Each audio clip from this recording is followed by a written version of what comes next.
The saviors are finished.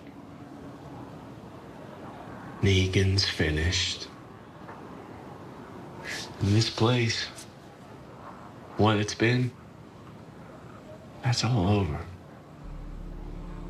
Food and water's running low. Workers are angry. The saviors, they're getting scared. And this place is gonna fall.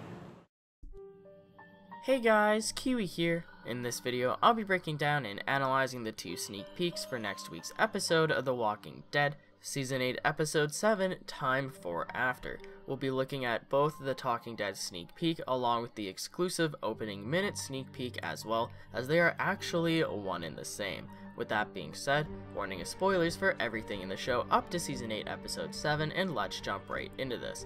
So first off, these 2 sneak peeks are actually the same. Now this is the first time that it's happened, as usually the Talking Dead sneak peek is different than the opening minutes sneak peek.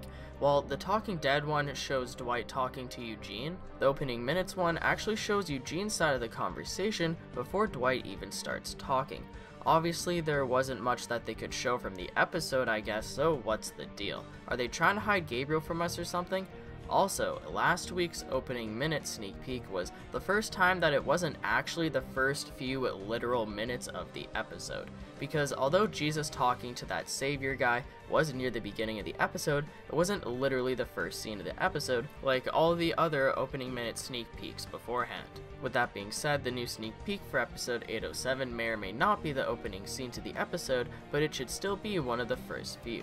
Now before we actually get into it, I wanted to first discuss what we know about Dwight and Eugene from the promo trailer.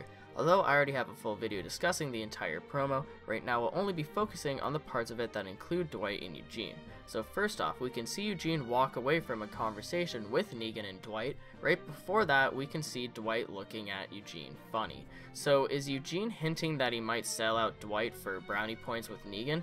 After all, the last we saw of Eugene, he was just putting 2 and 2 together. He noticed the same paint Dwight uses for his carvings on that bag that was left for the workers to grab that had guns in it. As Eugene compares the paint to the smudge of paint on his fingers, this confirms that Dwight is the rat, but will Eugene sell him out? I feel like this is what may cause Dwight to point a gun at Eugene's head, which is what we saw in the promo trailer, but we'll just have to wait and see. So finally, let's get to the meat and potatoes of this video. While the Talking Dead sneak peek only shows them mid-convo, the opening minute sneak peek actually starts with Eugene in his room before he even goes to talk to Dwight. Eugene is all alone writing in his notepad. He makes a graph to write down notes in, and he creates 3 columns. These columns include what I know I don't know, and things I'm aware of wholly, which just means fully or completely. So Eugene is obviously brainstorming what got them into this mess, which he thinks will probably lead them to a solution.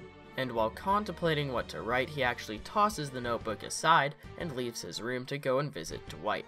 As Eugene walks into Dwight's room, similar to episode 805 when he had the pickles, he instantly calls out Dwight here, stating that he's figured out that Dwight is the traitor due to the red paint mark smudged on the bag that was left with the workers.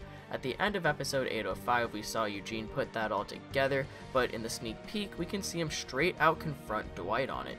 Here we get more of Eugene's smart talk, which I've always loved. Ever since season 4, Eugene has always had a way about describing things where he makes himself sound smart along with making the people he talks to sound dumb. He did this in season 4 when he was introduced, we saw him doing it with the Saviors last season in season 7, and now we can see him doing it in season 8 as well. Anyways, Eugene pretty much just tells Dwight to stop being a traitor, and that if he agrees to it, Eugene will keep everything he knows to himself. Although he seems confident in what he says, Dwight quickly intimidates him as he grabs him by the front of his shirt, backs him up, and sits him down. Now this is actually where the Talking Dead sneak peek starts, so everything up to this point has been original to the other one, but at this point, who even cares? I'm just saying those words too much, they just don't even really mean anything anymore, do they? So anyways, as Dwight sits Eugene down, he preaches to Eugene the same thing that was briefly said in the promo trailer. He first tells Eugene that Negan, the Saviors, and the Sanctuary are all over, and then he goes on to tell him that all he needs to do is stand by, watch, and do nothing. Dwight is hoping to work things out with Eugene, but will he comply? Although Eugene is loyal to Negan now, he's only loyal because he wants to stay safe. if Negan won't be able to keep him safe anymore, and he'll have to eventually go back and face Rick at Alexandria again, it may be within his best interest to comply with Dwight, or even offer to help him out. This place is gonna fall. And all you have to do to be on the winning side is to stand down. All you have to do is nothing. Wait. Let it play out. Can you do that? If Eugene can be proven that Rick will win, he is smart enough to make the right decision, unlike Jadis, even though Eugene is kind of a coward. He has many friends at Alexandria like Tara or Rosita, and he does have a heart, so it's not like he doesn't care about the people that he used to live with and be friends with. So will Eugene cooperate with Dwight, or will he rat him out to score some brownie points with Negan? Considering that we see Dwight hold up a gun to Eugene's head in the promo trailer, I'm not so sure, but let me know what you guys think down in the comment section below. I'd appreciate a like on the video if you've enjoyed anything I've said today, or even subscribe for more Walking Dead Season 8 content in the near future. If you'd like to take that extra step in helping support my videos, consider checking out my Patreon, where there's a bunch of different rewards involving the channel, such as a chance to directly influence the videos being produced. It isn't necessary, but it could really help in the long run. But as always, I thank you all so much for watching, and until next time, I'll talk to you guys later. Peace out.